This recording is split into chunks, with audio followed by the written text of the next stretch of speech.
Bonjour à toi et bienvenue sur l'émission En Amour. Moi c'est Nicolas, l'auteur du blog graindecoeur.fr et je te souhaite la bienvenue sur le podcast. On est en février 2023, c'est l'épisode 92 qui s'intitule 7 mythes anti-amour, anti-passion pour ton couple. J'enregistre cet épisode en famille, je suis chez mon père, donc j'ai le même micro, j'ai le même un ordinateur différent. A priori tout va bien, mais si jamais il y a des petits soucis avec le podcast, si jamais il y a des choses différentes, n'hésite pas à me faire un retour. Normalement tout ira bien. Et si jamais le son est un peu moins bien ou quoi, je te demande juste d'être indulgent. C'était le seul moyen que j'ai eu d'enregistrer ce podcast pour qu'il sorte cette semaine. Je n'ai pas pu l'enregistrer avant, et voilà. Bref, mais c'était une petite aparté. Mais normalement, tout devrait bien se passer. Et je suis curieux de ton retour si jamais il y a quelque chose qui change autour du son, autour de la qualité, autour de quoi que ce soit. Et d'une manière générale, je suis intéressé par ton retour sur le podcast, sur ce que tu en penses, sur les sujets, sur l'audio. Je mets pas de jingle, voilà, l'intro, je la réenregistre à chaque fois moi-même. C'est un peu plus artisanal que beaucoup de podcasts, mais ça me va comme ça. Mais je suis curieux de savoir ce que toi t'en penses aussi. Dans l'épisode de cette semaine, on va découvrir donc 7 mythes. Et c'est une invitation à découvrir la sagesse d'une psychologue américaine qui est une de mes mentors, qui s'appelle Esther Perel. J'ai écouté elle a plusieurs TED Talks, elle a plusieurs livres, elle a pas mal d'interviews, elle a des podcasts où c'est une thérapeute, spécialisée dans l'érotique, spécialisée dans le couple, dans les relations humaines aussi, dans les relations de travail, dans la tromperie également. Donc elle a quelques spécialités, elle est reconnue internationalement pour son travail, pour ce qu'elle fait en thérapie, pour ses livres, ses TED Talks, comme je te disais, pour ces podcasts qui sont en fait des condensés en une demi-heure, trois quarts d'heure, de 2 heures de thérapie, c'est des thérapies one-shot, donc elle voit le couple une fois, et elle les sélectionne, et elle fait une saison de podcast dans laquelle elle condense, elle anonymise 2 heures d'une séance de thérapie en 45 minutes, donc c'est très riche parce que tu la vois vraiment dans son anglais bien sûr, comme c'est une américaine, elle travaille en anglais aujourd'hui, je crois qu'elle parle français, mais qu'elle travaille en anglais. Mais il y a peu de contenu que j'ai trouvé en français de sa part. C'est des choses qui sont vraiment très riches. Moi, j'ai appris beaucoup, j'ai utilisé beaucoup de ces outils que j'ai mis en pratique dans mes propres relations.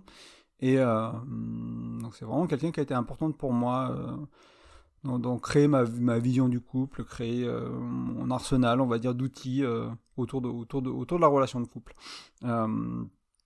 J'ai pas directement été formé, j'ai pas assisté à ces formations, ça s'adresse à des thérapeutes, ce que je ne suis pas, mais j'ai beaucoup appris d'elle et beaucoup suivi ce qu'elle disait, et je passe beaucoup de temps encore à l'écouter aujourd'hui. Et donc cette mythe, c'est des choses qu'elle voit elle souvent dans les thérapies de couple qu'elle fait, c'est un peu son opinion elle, qui des fois est légèrement divergent du mien, ou s'ils sont divergents, je me suis permis entre guillemets de mettre aussi mon expérience à moi. Et voilà, pour que tu aies tes différents points de vue, que ce soit intéressant pour toi aussi, et que ça reste aligné avec ce que je propose d'habitude, même si ça m'intéresse toujours de prendre d'autres opinions, d'autres expériences de vie, surtout d'une personne comme elle, quoi. C'est quelqu'un qui a vraiment fait beaucoup pour le couple, et qui aide beaucoup de gens, donc c'est aussi une opinion valable, tout à fait, et très intéressant. Donc je vais faire vite, non mais je vais avancer parce que voilà, je sais pas combien de temps j'ai devant moi. Donc je vais faire au plus vite. On va peut-être un podcast un peu plus court que d'habitude aujourd'hui à cause des conditions, mais on va voir les 7 mythes et on va voir un peu de quoi il en retourne. Le premier mythe, c'est que les personnes heureuses en couple ne flirtent pas. Donc, ce qu'elle dit Esther, c'est que malgré l'inconfort que ça peut être de voir notre partenaire flirter ou quelqu'un flirte avec, le flirt c'est pas sérieux en fait. Donc pour beaucoup de gens, et parfois, si on est avec quelqu'un qui aime flirter ou qui se fait flirter, enfin qui se fait draguer entre guillemets, on va souvent pointer ça comme l'une des raisons du dysfonctionnement du couple. Regarde, il ou elle aime flirter, regarde, il y a beaucoup de gens qui flirtent avec, alors que pour Esther, de son expérience à elle, c'est rarement le cas. C'est éventuellement... c'est la partie visible de l'iceberg, éventuellement, donc voilà, certaines choses peuvent paraître en apparence être le problème une des raisons ou les raisons des dysfonctionnements du couple, et en profondeur c'est pas ça du tout. Donc bien sûr ça implique de ne pas aller trop loin dans le flirt, de juste flirter entre guillemets, mais elle dit que voilà, ça pose pas de problème, et en soi le flirt est totalement innocent, tant que ça reste du flirt, tant qu'on reste dans ce cas-là. Ce qu'elle montre aussi, c'est que quelqu'un qui va créer, qui va voir le flirt comme un problème, ça va montrer des problèmes de jalousie, de possession, d'insécurité, donc il y a du travail à faire. Donc ça peut être intéressant à relever si toi tu te rends compte que le fait que ton ou ta chérie se fasse draguer ou que ton ou ta chérie flirte, et que ça en reste vraiment là, il y a pas plus loin, quoi. C'est, voilà, je sais pas, c'est en soirée, un cocktail, une soirée chez un ami, bah, il y a une conversation intéressante, il y a une connexion avec quelqu'un, tu sens que ça flirte un peu, quoi, voilà, mais il n'y a pas de, je sais pas moi, ils vont pas aller danser ensemble pendant 1 heure, collés serrés, il y a pas plus, quoi, il y a pas de prise de numéro, il y a rien, il y a juste ce moment-là où, dans la soirée, dans le moment, il y a cette connexion qui est là, et c'est tout. Donc si jamais ça te gêne, ça gêne ton partenaire, ça va montrer des problèmes de jalousie, d'insécurité, etc. Et ça va être des choses qui peuvent être intéressantes à aller travailler, se rendre compte de qu'est-ce qui se passe en fait. Est-ce que je la trouve, est-ce que cet homme par exemple qui flirte avec ma compagne, est-ce que je le trouve plus beau, plus riche, plus intelligent, qu'est-ce que je projette sur lui qu'il a que j'ai pas et que j'ai peur qu'il me vole ma compagne entre guillemets, ce genre de choses là. Donc ça c'était la première chose sur le flirt, qu'elle trouve anodin et qui certaines autres personnes disent que d'ailleurs le flirt c'est pas nécessairement une mauvaise chose, dans le sens où ça peut nourrir l'amour de soi, ça peut nourrir l'estime. Encore une fois, tant qu'on reste au niveau du flirt et qu'on n'est pas avec quelqu'un qui est transgressif, qui va aller au-delà de ça. Bon, après, là, je parle dans un cadre d'une relation exclusive. Hein. Si tu es dans une relation ouverte, c'est différent, parce que le flirt peut amener à autre chose, mais dans le cas d'une relation exclusive, tant que ça reste à ce niveau-là, c'est bien, enfin, c'est bien, c'est pas mauvais, et ça peut faire du bien éventuellement de jouer avec ça. Ça, c'est pas trop ce que disait Esther dans son contenu. Donc on va aller au deuxième mythe, qui est être honnête est la meilleure des règles. Alors moi je prône beaucoup la transparence, l'ouverture dans les relations intimes, beaucoup d'honnêteté, avec cette idée que j'amène parfois de l'honnêteté radicale bienveillante, mais elle, ce qu'elle voulait dire par ça, c'était que certains partenaires vont utiliser cette excuse de l'honnêteté pour dire des choses de manière assez frontale, pour faire des reproches, pour être dans une manière de communiquer qui est considérée comme parfois violente, ou qui est parfois jugeante, ou qui est trop directe en fait. Donc oui à l'honnêteté, bien sûr, c'est ce qu'elle dit, mais en même temps, pas de manière agressive, pas de manière maladroite, pas de manière frontale, pas pour rentrer dans l'art de l'autre et lui dire ses quatre vérités, entre guillemets. Oui, il y a une manière d'être honnête, il y a une manière de communiquer, donc là ça demande des outils de communication. Donc tant qu'on communique dans la bienveillance, dans la tendresse, voilà, dans la candeur, il n'y a pas de mal à être honnête en fait, c'est juste que l'honnêteté n'est pas une excuse pour communiquer n'importe comment, faire mal à l'autre, attaquer, reprocher, enfin voilà, dire, parce que je suis honnête, je peux pas faire attention à ce que je dis, je peux le dire de n'importe quelle matière, je peux dire n'importe quoi. Non, c'est pas ça nécessairement l'honnêteté. Du moins, c'est pas l'honnêteté qui va faire du bien à ton couple, qui va être constructif, qui va t'aider à créer de l'intimité, à créer de la complicité, qui va aider à souder ton couple, à créer l'équipe. Donc, troisième mythe, une sexualité non satisfaisante est toujours une raison de séparation, car c'est un problème de compatibilité. Donc ça, c'est quelque chose qu'on voit souvent, qu'Esther voit souvent, que moi j'ai vu aussi, c'est dès qu'il y a des tensions au niveau de la sexualité, on met ça sur une incompatibilité, et du coup on se dit, si on n'est pas compatible sexuellement, ça va pas marcher. Donc là, ce qu'elle amène, ce que je trouve intéressant, et ce que j'ai vu aussi dans ma vie personnelle, avec les gens que j'accompagne, c'est ce côté de mal vivre la sexualité, ça veut pas dire incompatibilité. Il y a des gens qui sont juste maladroits ou qui ne savent plus vivre leur sexualité de manière épanouie, de manière nourrissante, et ils étaient très bien compatibles il n'y a pas si longtemps, ou ils sont tout à fait compatibles dans le futur, mais la sexualité aujourd'hui, elle est mal vécue. Donc c'est très différent de la compatibilité. Donc il y a beaucoup de couples pour qui pensent être incompatibles, alors que ça vient, c'est juste d'être maladroit dans la sexualité dans ce couple-là. La femme dans sa femme, l'homme dans son homme. Moi, je l'ai vu. Moi, ce que j'ai vécu pendant longtemps, c'était que j'étais peu dans mon énergie masculine et bien dans mon énergie féminine. Donc j'apparaissais des fois plus comme, puis j'étais plutôt un masculin blessé, donc j'apparaissais comme j'étais plutôt dans mon petit garçon que dans mon mec. Et forcément, c'est pas sexy pour ma partenaire, c'est pas sexy pour des femmes que je connais pas, etc. Du coup, il y avait peu de désir pour moi. Envers moi de ces femmes-là, il y avait une sexualité qui n'était pas terrible parce qu'il y avait ce côté féminin trop développé, masculin blessé, et du coup il n'y avait pas sexe à pile, il n'y avait pas cette excitation que le masculin peut créer chez la femme, on va dire. Ça peut être, tu peux vivre d'autres choses qui fait que tu vis mal ta sexualité, ça peut être des problèmes d'éjaculation précoce pour les hommes, il peut y avoir plein de choses, de honte, de plein de choses comme ça. Il y a des choses à aller voir en sexo, il y a des choses à aller voir en thérapie éventuellement.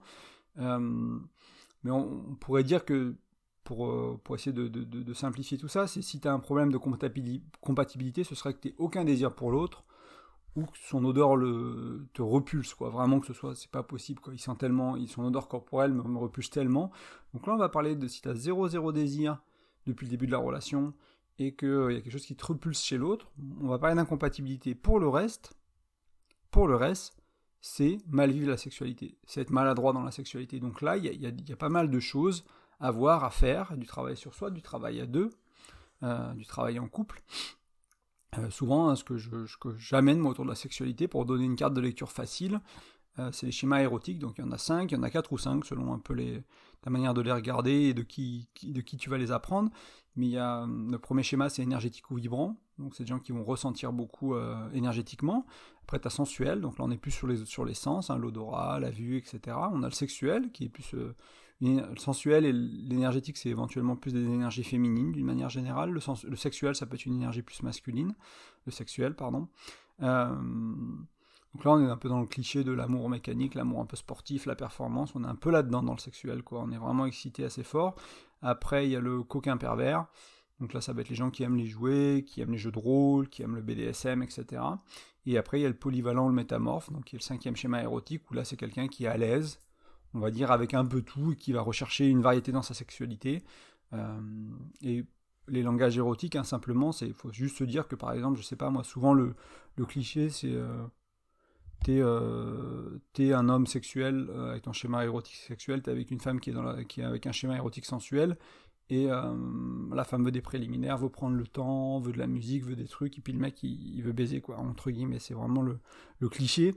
Et en fait, c'est que dans ce cas-là, il faut comprendre que vous parlez pas la même langue, en fait. C'est comme s'il y en a un qui parlait allemand et l'autre qui parlait japonais, et il faut apprendre, en comprenant les schémas érotiques de l'autre, ou le schéma érotique de l'autre qui est dominant, à parler la langue de l'autre, à comprendre, à découvrir si je suis dans ce schéma-là. Donc si je suis le sexuel, ma chérie, le sensuel, comment moi je cultive ma sensualité, comment je découvre son univers, et comment je prends du plaisir et de la joie et du désir à aller dans son univers, et elle également comment elle peut faire pour aller dans la sexualité, dans ce schéma érotique du sexuel, pour aller un peu plus ma langue. Et puis des fois on va visiter le sien, des fois on va visiter le mien, des fois on mélange les deux. Et petit à petit, au fil du temps, on augmente notre compatibilité, parce que individuellement, on a étendu les champs et les schémas érotiques qu'on a apprivoisés, quoi, qu'on a découvert en nous. Quelle part de moi est dans celui coquin, quelle part de moi est dans celui énergétique, quelle part de moi est dans le sensuel, quelle part de moi est dans le sexuel. Donc on va vers quelque chose de polyvalent, de métamorphe, petit à petit. On va transformer ça, on va comme si on apprenait à parler plusieurs langues, hein, tout simplement. C'est plus facile de voyager, c'est plus facile de se connecter à des étrangers, etc. Quand on connaît plusieurs langues. C'est pareil dans la sexualité, ça peut être l'une des portes pour comprendre pourquoi on n'est pas incompatible, en fait, mais on vit mal la sexualité, c'est parce qu'on ne parle pas la même langue, tout simplement. Donc là, ce que conseille aussi Esther, souvent, c'est d'apprendre à parler ouvertement de la sexualité, en parlant des schémas érotiques, mais aussi...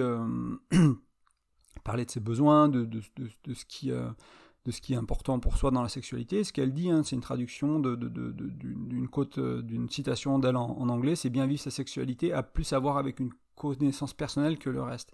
Moi, ça, je l'ai vécu énormément individuellement, avec les partenaires que j'ai eus ces dernières années, avec ce que je vois quand je me forme en tantra, avec ce que je vois quand j'accompagne les gens. C'est-à-dire que les personnes qui ont une connaissance personnelle limitée de leur sexualité, de ce qui leur fait plaisir, de leur corps, de leur anatomie, de leur plaisir, de leur désir, ils vivent moins bien la sexualité en général. Il y a des exceptions, que des personnes qui ont fait ce travail-là. Donc c'est pour ça qu'elle précise que c'est une connaissance personnelle avec une invitation à la sexploration, à l'exploration de son corps, à l'exploration seule, à l'exploration avec un ou une partenaire, etc. pour créer justement... plus de confort, plus de compréhension de sa propre sexualité, pour pouvoir ensuite demander à l'autre c'est quoi mes besoins, où j'ai besoin d'être touché, comment j'ai besoin de vivre les préliminaires, est-ce que j'ai besoin qu'on ralentisse, qu'on accélère. Oui, d'accord, je suis plus sensuel, mais j'ai envie à la fois d'aller dans l'énergétique, etc., etc. Donc ça, c'est important. Autour de la sexualité, quelques notes. Bon, il faudra en parler plus, hein, pour aller un peu plus en profondeur, mais c'est déjà pose quelques bases importantes. Ensuite, le 4e mythe, c'est notre partenaire doit être notre meilleur ami. Donc là, ce qu'elle dit, c'est alors avoir que notre partenaire soit ami avec nous, c'est super important. C'est vrai, c'est pas négociable, mais disons que ça fait partie des choses. Cette dimension, il n'y a pas que ça, mais je veux dire qu'on a cette dimension des qualités de l'amitié dans la relation de couple, c'est important. Ce qu'elle trouve, elle, ce qu'elle voit en thérapie beaucoup, c'est qu'il y a des gens qui veulent forcer un peu ce meilleur ami, et du coup ça va créer une surcharge sur le couple.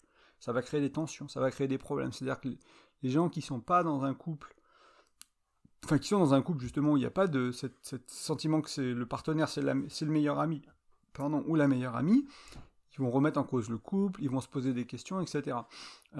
Et elle, ce qu'elle dit, c'est que c'est pas nécessaire. C'est une possibilité. Si ça surcharge pas, c'est super. Pour certains couples, ça surcharge. Et du coup, l'alternative, c'est d'avoir des vrais amis, des bons amis, des meilleurs amis en dehors du couple aussi. Esther souligne souvent, je t'en ai déjà parlé dans plusieurs podcasts, mais ce côté de avant, on avait un village, on avait une tribu. On a évolué dans des cercles où il y avait, il y avait le mari, où il y avait le compagnon, où il y avait la femme, etc. Il y avait tout ça. Mais en même temps, on était proche de ses voisins, on était proche de sa famille, géographiquement, parce qu'on n'avait pas les mêmes moyens de transport.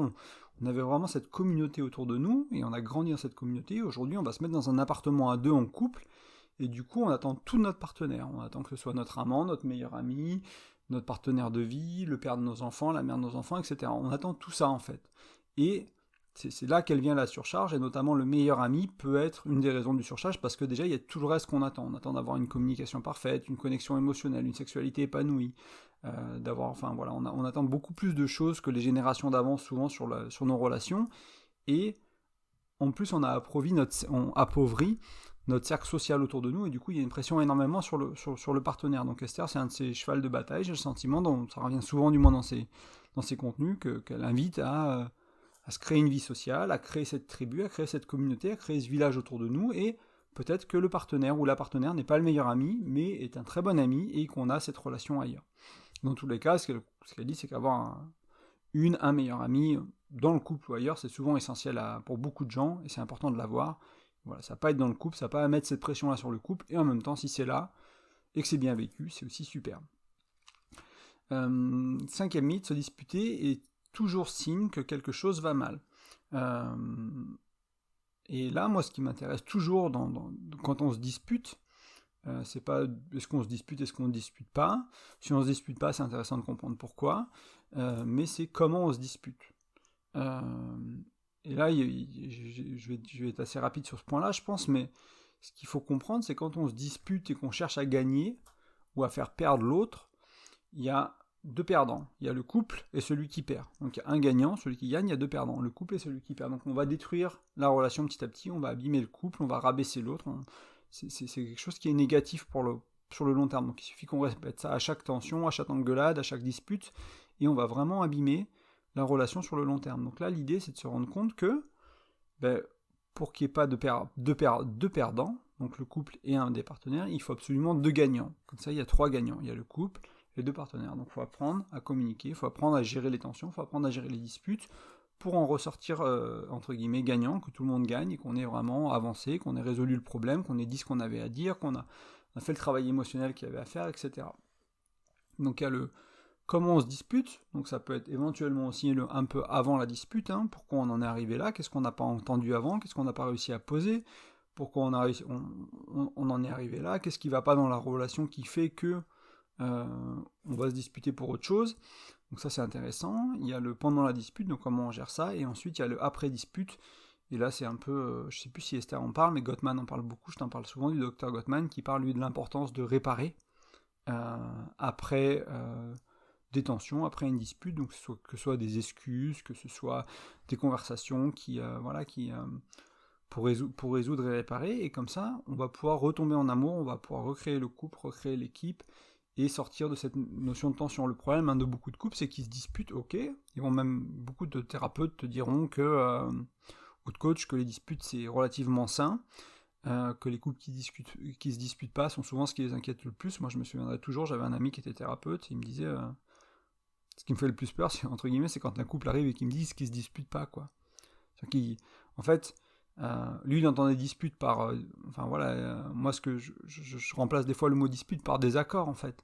On n'est pas obligé de se disputer si on est en désaccord, on n'est pas obligé de Il y a des gens qui vont passer par la dispute, il y a des gens qui vont passer par une communication, et l'important c'est d'être capable d'avoir des désaccords, d'être capable d'avoir des points de vue différents, d'avoir des opinions différentes, et d'avoir des conversations autour de ça si c'est nécessaire, si c'est pas important dans la vie de tous les jours, pourquoi pas, mais si sur l'éducation des enfants, sur les finances, sur ça impacte notre vie, le lieu de vie, etc. Faut être capable d'avoir ces désaccords, faut être capable d'avoir ces conversations, que ça amène à une dispute, qu'on apprenne à bien se disputer, et qu'on apprenne à réparer, qu'on apprenne à communiquer d'une manière qui fait qu'il n'y a même pas besoin de se disputer parce que les choses elles vont être posées, elles vont être accueillies, etc. À la limite, j'ai envie de dire, peu importe si c'est bien fait, quelle que soit un peu la manière de laquelle on le fait bien. Il n'y a pas qu'une manière de le faire bien, il n'y a pas qu'une manière d'échanger dans le couple qui va faire que c'est considéré comme une bonne conversation, une conversation productive. Mais par contre, si on se dispute, ça ne veut pas toujours dire que quelque chose va mal. Et surtout, il faut regarder pourquoi on se dispute en fait. Des fois, on se dispute aussi parce qu'on est fatigué, on se dispute aussi parce qu'on a mal dormi, parce qu'on a faim. C'est un peu ça qu'elle veut dire. C'est pas... Voilà, moi j'ai quand même tendance à penser aussi, ça va un peu au-delà de ce qu'elle mettait ici, que si on se dispute, plus la dispute paraît ridicule, donc plus l'objet de la dispute paraît ridicule. Donc je prends toujours l'exemple de la bouteille de lait dans le frigo, qui est dans la porte au lieu d'être au fond du frigo, donc dans la porte elle n'est pas assez froide, au fond du frigo elle est trop froide, il y en a un qui veut le lait froid, etc. Je sais plus, j'ai vu ça dans des séries télé quand j'étais gamin, qui se prenaient la tête là-dessus sur le lait, ou dans des pubs, je sais plus où j'ai vu ça, un peu ce cliché. Donc en général, quand on se dispute pour ça, c'est pas le lait le problème dans la relation, il y a des choses beaucoup plus profondes qui sont problématiques dans la relation, et on va utiliser ces petites choses pour rééquilibrer la relation, pour avoir du pouvoir, pour se sentir important, etc., etc.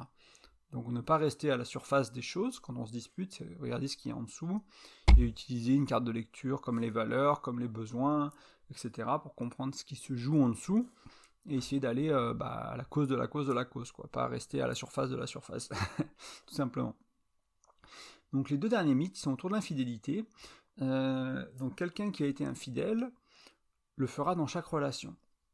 Donc, elle précise que certains profils, comme les narcissiques, les personnes ayant une peur ou une phobie de l'engagement, ils vont tromper plus facilement.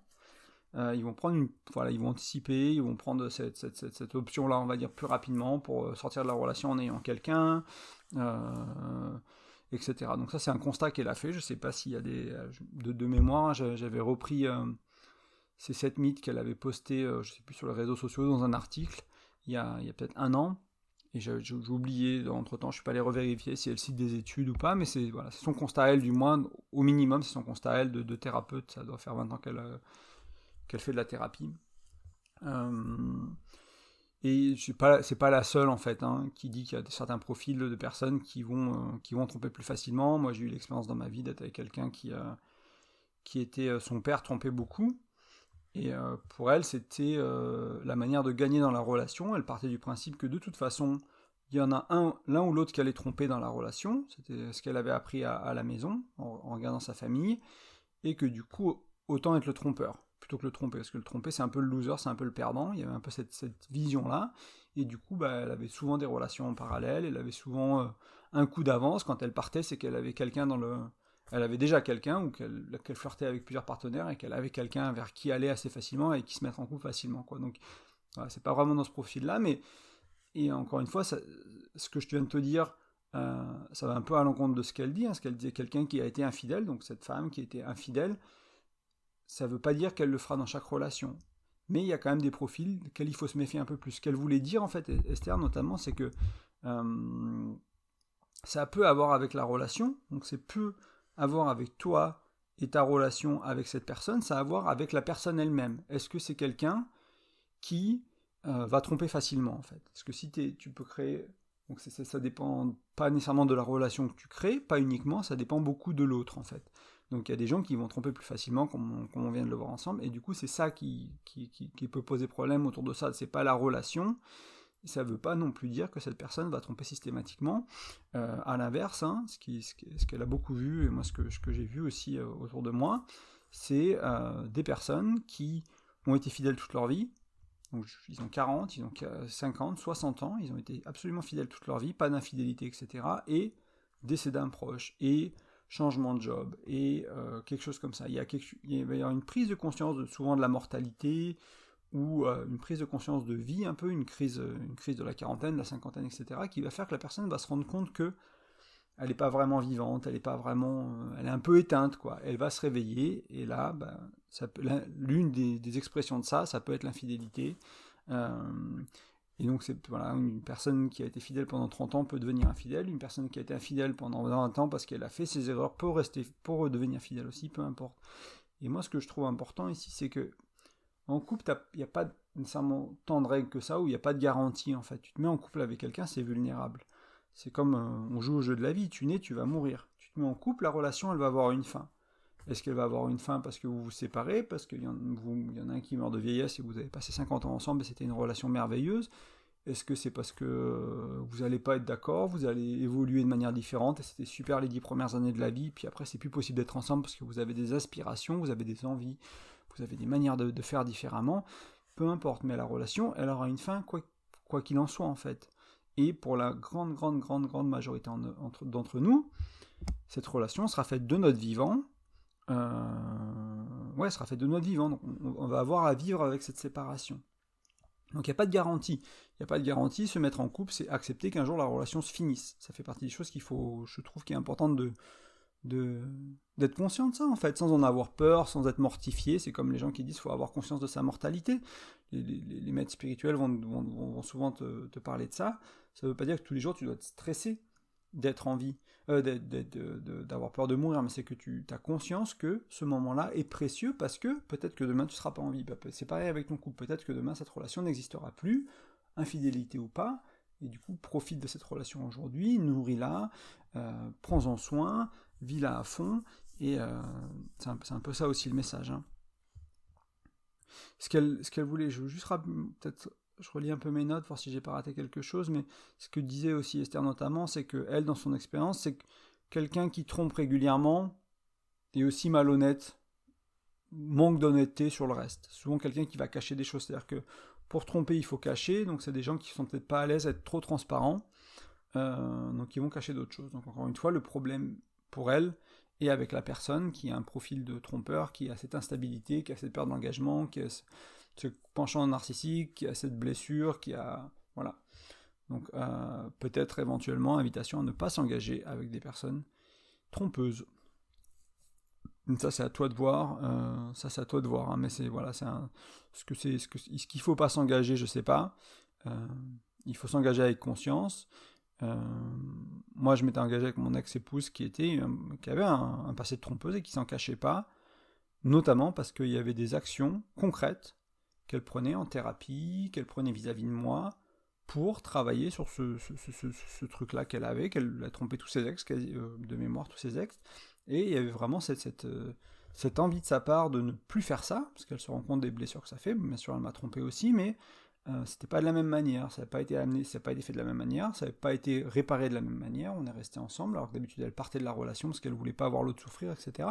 Donc même si elle a refait l'action, il y avait énormément de conscience qui a été mise dessus, il y a énormément d'actions qui ont été faites par elle et par moi pour l'accompagner autour de ce sujet-là, et ça a transformé sa relation à la tromperie. Après, je ne sais pas ce qu'elle en est aujourd'hui, ce qu'elle est devenue et où ça en est, mais il y avait vraiment eu un chemin qui a été fait, et moi je ne regrette pas du tout de m'être engagé avec cette femme qui était trompeuse, on va dire, récurrente ou avérée, et c'était intéressant. Donc voilà, ça veut pas dire qu'il faut pas le faire, mais quelqu'un qui fait pas d'efforts, quelqu'un qui travaille pas dessus, quelqu'un qui a pas d'action vis-à-vis de ça pour changer ça, tu t'engages probablement avec quelqu'un qui va juste répéter la même chose en fait. Donc ça c'est à toi de voir, et ça peut être intéressant de prendre en compte. Donc, il y a encore un petit mot sur la tromperie. Donc le dernier mythe, pour tromper, ou pour transcender la tromperie, il faut oublier, pardonner ou se séparer.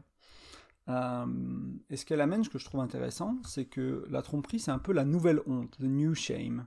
Il y avait plein d'autres choses, des fois c'était l'homosexualité, il y a des choses comme ça qui étaient vraiment honteux, et du coup ce qu'elle voit, elle, c'est une pression sociale en fait, de quitter le mari, l'épouse, ou le conjoint, dès qu'il y a tromperie, parce qu'il y a cette présence sociale de l'entourage, parce que là, ce qu'elle ressent, enfin ce qu'elle voit, c'est que la pression sociale est... si tu restes alors que tu es trompé, t'as pas d'estime de toi. T'es pas une personne intègre, t'as pas d'estime de toi. Et du coup, il y a vraiment cet encouragement de dire, bah voilà, tu respectes-toi, c'est un connard, c'est une connasse, machin, il t'a quitté, enfin il t'a trompé, casse-toi de la relation, entre guillemets, ça en vaut pas le coup, quoi. Donc à vraiment créer une case où l'autre est mauvais, on juge l'autre, le trompeur, ou la trompeuse, et on s'en va parce que il y aurait, soi-disant, un manque d'estime de soi. Et moi je la rejoins complètement sur cette idée que c'est simpliste et binaire de penser comme ça. L'infidélité, la réalité de l'infidélité est bien plus complexe que ça. Et il y a des couples qui se réparent après une tromperie et qui vivent des relations qui sont super parce que la tromperie, elle a une histoire et la tromperie, elle a une raison. Et souvent, il y a de la responsabilité des deux côtés. Alors bien sûr, le trompeur ou la trompeuse aurait pu agir autrement, aurait pu faire des actions autres que de tromper pour dire bah, je suis pas heureux dans cette relation, ça me va pas, il faut qu'on remette les choses à plat, il faut qu'on réinvente la relation, il faut qu'on change notre communication, il faut qu'on change la sexualité, il faut qu'on change tout ça. Et en même temps, des fois, il n'y a pas la conscience, il n'y a pas les outils, on ne sait pas comment faire, et du coup, bah, petit à petit, on tombe amoureux de quelqu'un d'autre, petit à petit, on se tourne à l'extérieur de la relation, et puis un jour, on passe à l'acte, en fait. Mais c'était aussi un cri d'appel à l'aide en disant bah, cette relation, elle ne me va pas, si cette relation, elle m'allait, je serais pas trompé. Est-ce que tu connais quelqu'un, toi, qui trompe alors que la relation lui va, alors qu'il n'a pas une phobie de l'engagement, par exemple? Alors, éventuellement, il peut y avoir des exceptions à ça, quelqu'un qui est vraiment dans une relation qui va, et ça lui fait tellement peur parce que la relation est tellement bien qu'ils vont aller tromper. Ça, c'est sûrement possible aussi, c'est sûrement déjà arrivé. Mais pour beaucoup d'entre nous, ça va être, si la relation va bien, on a zéro raison d'aller voir ailleurs. Du coup, c'est un signe que la relation ne va pas. C'est pour ça que c'est plus compliqué la tromperie que ça. C'est pour ça que rester, c'est pas nécessairement un manque d'amour de soi, c'est aussi de se dire, bah, en fait, on s'est trompé. Moi, c'est pour ça que j'étais resté avec mon ex-femme quand elle m'a dit, bah voilà, je t'ai trompé, j'ai recouché avec mon ex, machin, machin. Bon, déjà, on était mariés, on avait fait cet engagement de rester ensemble pour le meilleur, pour le pire, etc., de se donner une chance. On s'est quand même séparés, mais c'était pas la tromperie, hein, la raison de la séparation. C'était pas ça. Et du coup, y avait vraiment cet engagement à reconstruire quelque chose, à reconstruire la confiance, à reconstruire l'intimité, à transcender tout ce qu'on peut vivre, tout ce que j'ai pu vivre, d'imaginer un autre homme lui faire l'amour, etc. Enfin, ce genre de choses-là. Et travailler là-dessus, et recréer une relation, et aller au-delà pour vraiment ressouder la relation, et que ça fasse du bien, entre guillemets, que à la hauteur, comme en développement personnel, hein, on dit souvent qu'à la hauteur du trauma, à la hauteur du challenge qu'on a eu dans la vie. Pour certains, c'est des choses violentes et difficiles, comme je me souviens dans un séminaire de développement personnel, une personne s'était fait coacher pour un viol sur la scène, et avant le coaching, c'était la pire chose qui lui est arrivée, et après le coaching, c'était la plus belle opportunité de sa vie. Alors oui, c'est traumatique, et oui, on souhaite à personne de vivre ça, et en même temps, à la hauteur du challenge, elle peut transformer ça, ou n'importe qui, toi et moi, on peut transformer ça pour transformer notre vie, s'en servir comme une source d'énergie phénoménale, parce qu'une fois que c'est arrivé, hein, on ne peut pas changer le passé, par contre, on peut changer ce qu'on en fait. Moi, j'ai eu des périodes de ma vie où je me suis senti mal, je me suis senti déprimé, j'étais en surpoids de 40 kilos de plus, etc. Mais j'aurais pu rester là, donc à la hauteur de cette prise de poids, de ce challenge-là qu'est le surpoids, qu'est la dépression, etc. J'aurais pu rester dedans, ou j'aurais pu transformer ma vie avec du jeûne, avec du sport, avec du développement personnel, avec de la spiritualité. Tu n'aurais jamais connu ce blog, tu m'aurais jamais entendu parler si j'avais pas transformé tout ça, et qu'à la hauteur du challenge, j'avais pas saisi une opportunité et créé une opportunité pour faire de ma vie quelque chose d'autre. Je serais encore à jouer aux jeux vidéo 16 heures par jour, et à être déprimé et être en surpoids si j'avais pas transformé cette chose-là. Et maintenant, comme ça fait 10 ans de plus, bah, j'aurais sûrement des problèmes de santé conséquents du fait de faire 40 kilos de plus.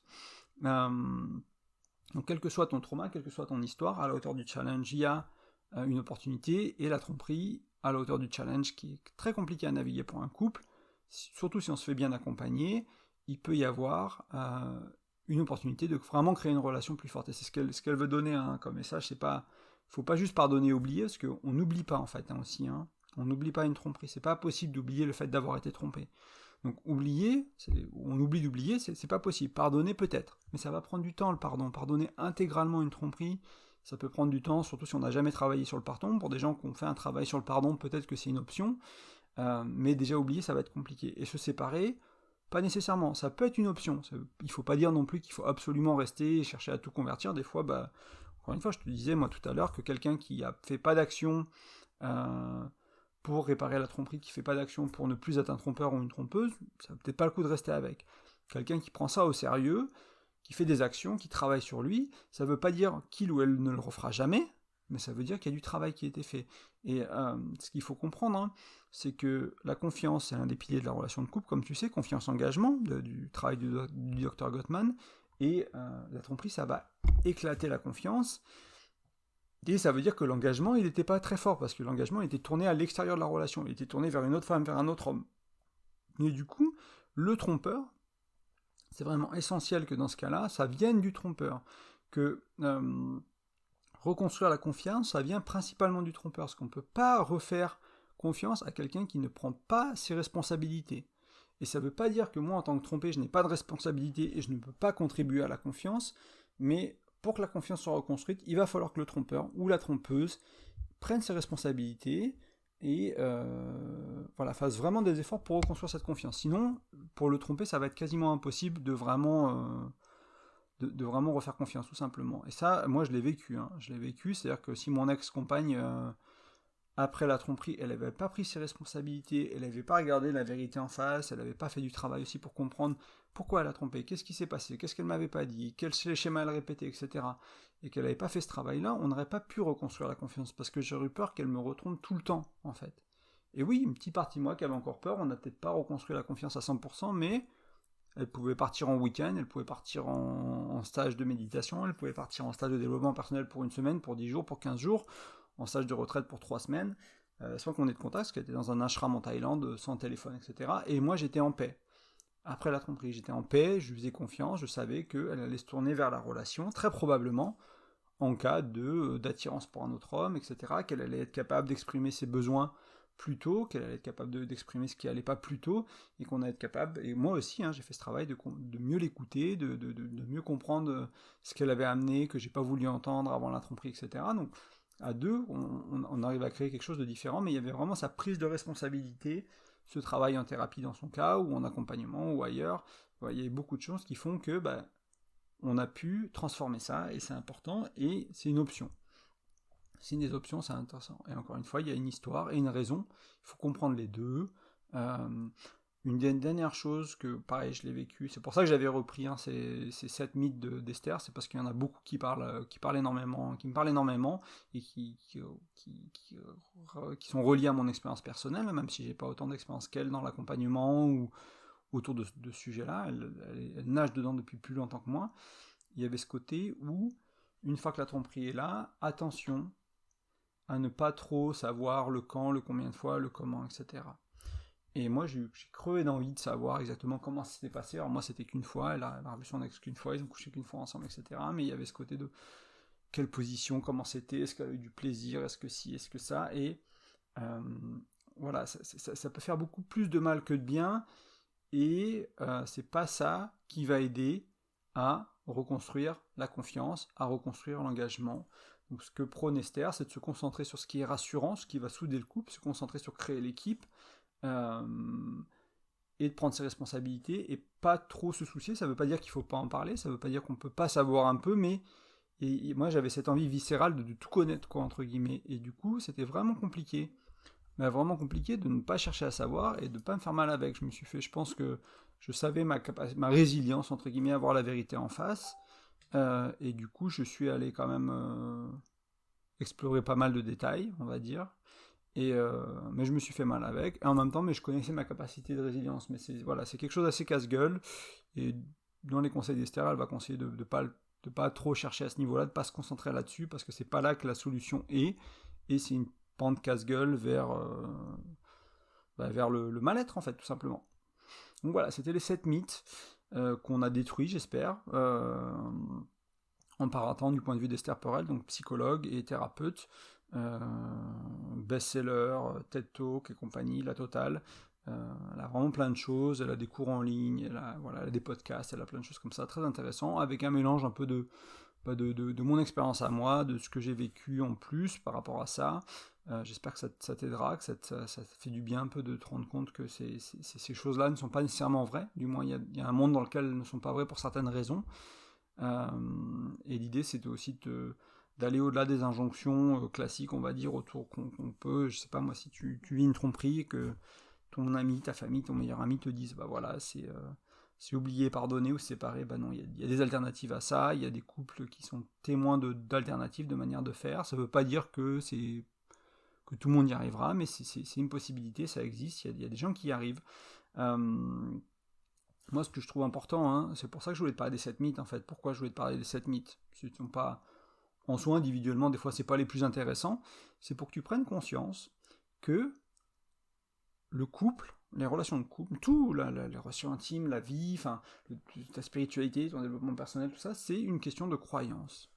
C'est-à-dire qu'on a des croyances, alors c'est pas des croyances religieuses, hein, la science c'est une croyance, l'argent c'est une croyance, etc. On va croire à certaines règles, il y a des gens qui ont décidé de ne pas croire à la science, il y a des gens qui ont décidé de croire à la science, alors tu vas me dire oui, c'est démontré par A plus B, ben, la science, il y a certains temps, ils pensaient que la Terre était plate, et c'était aussi démontré avec leurs outils à eux, donc peut-être ce que nous on croit vrai aujourd'hui, ou ce qu'on arrive à prouver vrai aujourd'hui, ne le sera pas demain, j'en sais rien, mais partons du principe que tout ça, c'est une croyance, et il y a des croyances qui sont plus ou moins démontrées, il y a des croyances qui sont plus ou moins justes, et là, tu vois, le fait que, si je reprends, se disputer, c'est un signe que quelque chose va mal, quelqu'un infidèle le fera dans chaque relation, pour transcender la tromperie, il faut soit oublier, soit pardonner, soit séparer, une sexualité non satisfaisante est toujours une raison de séparation. Voilà, là on est dans la croyance en fait, c'est-à-dire qu'il y a une situation et on va associer à cette situation un résultat. Et là, la seule chose que je voulais amener avec ces mythes, c'est de dire, ben non, il y a peut-être d'autres résultats possibles en fait. Et il n'y en a pas un qui est mieux que l'autre, c'est juste qu'il faut savoir qu'il y a de la nuance possible, qu'on est possible de faire, qu'on n'est pas obligé d'être dans le stéréotype, et qu'on n'est pas obligé d'être dans le cliché, qu'on peut aussi apprendre à créer sa propre solution.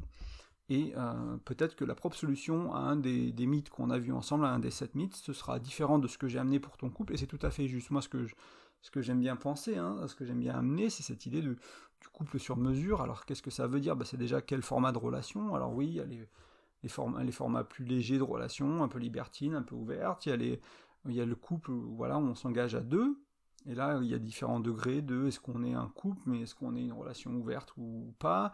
Est-ce qu'on est une relation 100% exclusive? Moi, j'aime prendre toujours l'exemple du couple dans un des podcasts d'Esther Perel, justement, qui disait exclusif toute l'année, et on passe un week-end à Vegas, et on fait de l'échangisme à Vegas pendant ce week-end-là, on rentre à la maison, ils habitent à l'autre bout des États-Unis, exclusif toute l'année. Voilà, donc est-ce que c'est pas des swingers, c'est pas des libertins, c'est des gens qui ont une relation exclusive et qui ont trouvé une manière, après 30 ans de mariage ou 20 ans de mariage, j'ai oublié, de pimenter leur vie, leur sexualité avec ce week-end-là. Moi, je trouve ça génial comme créer une relation sur mesure, en fait. Alors, ça ira peut-être pas à beaucoup de couples, peut-être ça va qu'à eux. Il y a peut-être d'autres couples à qui ça ira, cette idée, mais de savoir que juste se dire, c'est une possibilité. J'ai pas à vivre dans un couple exclusif, j'ai pas à vivre dans un couple non exclusif, sans nuance. Je peux vivre dans un couple exclusif avec certaines règles. Je peux vivre dans un couple polyamoureux avec certaines règles. Je peux vivre dans un couple libertin avec des règles différentes du libertinage classique, du couple exclusif classique, du couple non exclusif classique, etc. Mettre de la nuance. Et après, une fois qu'on est déjà sur la structure de la relation, c'est comment on vit au sein de la relation, comment on communique, comment on gère l'argent, comment on gère les enfants, comment on gère la sexualité, comment on parle de tous ces sujets-là, comment tout ce qu'il y a ensuite à l'intérieur, comment on fait les projets de vie, comment on fait tout ça d'une manière qui nous correspond, sans être dans les injonctions sociétales, sans être dans tout ce qui est prédéfini pour nous, se poser la question de vraiment qu'est-ce qui est juste pour moi. Peut-être que moi je veux être en couple, peut-être que je veux être très engagé dans ma relation, je veux voir ma chérie tous les jours, etc., mais je veux pas vivre avec elle parce que c'est trop de proximité, etc. Ok, très bien, on vit pas ensemble. L'inverse, on vit ensemble depuis le début. Et se dire que, vraiment se demander qu'est-ce que je veux, qu'est-ce qui serait juste, qu'est-ce que je peux tester, qu'est-ce que je peux essayer, voir si ça me va, voir si ça nous correspond, voir si ça fait du bien à la relation ou pas, et d'arriver à créer quelque chose qui est... Peut-être il y a certaines bases communes, et c'est ce qu'on essaie de voir quand on voit des outils, quand on voit des cartes de lecture, quand on voit des manières de communiquer, quand on voit les schémas érotiques, quand on voit les 5 langages de l'amour, quand on voit ce genre de choses, il y a des choses plus ou moins universelles qui vont s'appliquer à peu près à tout le monde, des concepts en psychologie, etc. Et en même temps, on va apprendre à être entre deux, on va apprendre à casser les murs. Quand je te parle des 3 types de relations, le libertinage, les relations légères, donc le couple ou les relations engagées, ou le polyamour, c'est plusieurs relations engagées, voilà, il y a ces 3 grosses catégories qu'on peut faire des types de relations, et en même temps, on peut casser le mur et on peut aller du couple un peu vers le polyamour, ou du couple un peu vers le libertinage, ou le libertinage un peu vers le couple, etc. Et faire ces choses-là et créer vraiment son couple sur mesure, et encore dans toutes les autres dimensions du couple, la spiritualité, l'émotionnel, etc. C'est vraiment créer quelque chose qui te correspond à toi, et qui est juste pour toi, et pour la personne avec qui tu t'engages, ou les personnes avec qui tu t'engages. Donc voilà, c'est vraiment ça qui est important pour moi, et tout ça c'est une histoire de croyance, donc c'était pour t'aider à voir que... il y a d'autres manières de penser autour du couple, il y a d'autres manières de voir le couple, et que peut-être tu avais des croyances qui étaient limitantes, qui étaient réductrices, et qui vont du coup ne pas t'aider à être épanoui, qui ne vont pas t'aider à surmonter les épreuves, qui ne vont pas t'aider à créer la relation qui te correspond, qui vous correspond à toi, ta chérie, tes chéris, etc. Et voilà, donc c'était vraiment cette invitation-là, au travers de ces mythes-là, que j'ai repris d'Esther Perel, parce que c'est quelqu'un qui est reconnu pour ce qu'elle fait, pour son travail, qui est reconnu vraiment internationalement. Hein. Les Français la connaissent pas trop, mais... c'est TED Talk, elles sont sous-titrées en français, de mémoire, ces livres sont traduits, Je t'aime, je te quitte, par exemple. L'intelligence érotique, je ne suis pas sûr des traductions, mais je crois que c'est ça. Très intéressant. Donc voilà, je n'hésite pas à aller voir Esther Perel. Esther, c'est E-S-T-H-E-R, Perel, c'est P-E-R-E-L. Donc tu peux aller trouver pas mal de choses sur elle, et tu trouveras sûrement d'autres personnes qui en parlent, parce qu'il y a plein de thérapeutes, plein de coachs qui ont été formés par elle, j'imagine, en France aussi. Et c'est vraiment une grande dame, tout ce qui touche à l'érotisme dans le couple, l'érotique, à l'infidélité, et tous les autres sujets bien sûr, mais elle est particulièrement connue pour ça. Et moi, comme j'ai vécu de l'infidélité dans une relation passée, j'étais allé vers elle pour ça, j'avais écrit un peu sur le blog à ce sujet, donc c'est aussi pour ça que je t'en parle autant dans ce podcast. Je trouve ça intéressant. Il y a beaucoup de gens qui vivent l'infidélité, et c'est un sujet un peu tabou, on ne sait pas trop par où prendre, et voilà. Et avant qu'on se quitte, j'aimerais juste te rappeler que tu peux laisser un commentaire, tu peux laisser des étoiles sur la plateforme de podcast que tu utilises, tout simplement. Tu peux partager ce podcast avec tes proches si tu penses que c'est utile pour eux. Vous êtes de plus en plus nombreux encore à l'écouter. Hein. On est bientôt aux 13 000 téléchargements. Alors ça augmente de plus en plus vite parce que on est passé de 3 personnes par semaine à 3 personnes par jour, à 20 personnes par jour qui écoutent le podcast. Voilà, ça grandit. Donc merci beaucoup pour ton écoute, merci beaucoup pour tes partages, merci beaucoup de faire grandir la communauté. Je voulais parler peut-être rapidement des accompagnements, parce que j'ai vraiment plus beaucoup de place. Peut-être encore prendre une personne, si jamais il y a quelqu'un qui a besoin d'aide. Donc tu vas sur graindecoeur.fr, tu regardes l'onglet accompagnement. C'est un système, c'est pas du coaching, c'est pas de la thérapie, c'est j'accompagne des personnes à résoudre des problématiques dans leur couple, à mettre en place des outils qu'on voit dans les podcasts, qu'on voit dans les articles, dire voilà, moi j'aimerais utiliser... vraiment comprendre les 5 langages de l'amour, j'ai lu le bouquin, mais j'ai du mal à l'appliquer dans ma relation, à vivre ça avec mon compagnon, avec ma compagne, etc. On va travailler pour vraiment mettre en place des choses concrètes. Encore une fois, c'est pas de la thérapie, c'est pas du coaching, c'est une approche que je veux faire qui est différente. Donc ça, j'ai peut-être encore une place éventuellement, à voir selon la fréquence et la problématique. Donc n'hésite pas à me contacter si c'est le cas, et puis après, il y aura de la place plus tard quand les autres accompagnements seront terminés. Et enfin... tu peux télécharger sur graindecoeur.fr, tu peux télécharger mon e-book, il est gratuit, il suffit de laisser ton prénom, ton email, ça t'ajoute aussi à ma newsletter. J'en envoie quelques-unes par an, en plus d'une petite séquence email pour t'expliquer 2-3 choses sur le blog, sur le podcast et tout ça. Donc tu vas pas être spammé, il n'y a pas grand-chose, mais ça permet de la rejoindre, d'être en contact avec moi, de me poser des questions en répondant aux emails s'il y a besoin. Et puis l'e-book qui va parler de 5 outils de communication pour au moins s'engueuler, pour mieux le faire, pour mieux communiquer, donc ça peut être intéressant dans les sujets qu'on a vus aujourd'hui. En tout cas, je te souhaite une super journée, je te remercie de ton écoute et je te dis à bientôt.